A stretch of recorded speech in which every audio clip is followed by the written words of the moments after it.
Is inniu le buíochas do Cúntóirí Riachtanas Speisialta nó SNA mar is fearr aithnearthú. Lór me se le Cúntóirí Riachtanas Speisialta agus deltaí anseo is scéal náisiúnta láthaniuúr le léargus a eil ar an obair lig a dhéanann siad ahan le. So tá ahan le de friúil sa rang, beinti cuidiú le ahan páiste sa scéal sa rang, beidir be de cuidiú le leis sin níthart, leis sin mata, beidir be sás bagaíol arthú, 20 más a rang, beidir siúil hart fanne, couple womancha, chart baccará, she's beit siúil ré fannin foghlama ríist.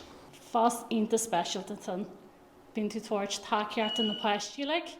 Tá sin seo fanne codú lena páistí ar maidín codú lena páistí sacras de codú lá istí sa rang na bhíon deacra a bhí acu. Codí siad le mata, géalaigh agus spurla agus leo. Tá mé sésta go bhfuil SNA sa rang.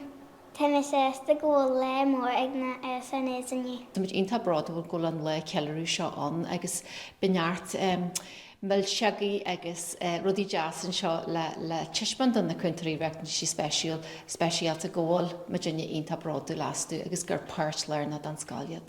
Si seo an chiad le buíochas riamh do Cúntóirí Riachtanas Speisialta agus de scálanna ar fud na tíre ag ciileadú an obair Harabha a dhéanann siad. Joseph Macaí, Nuacht Cúla4, scéal náisiúnta láthaniuúr.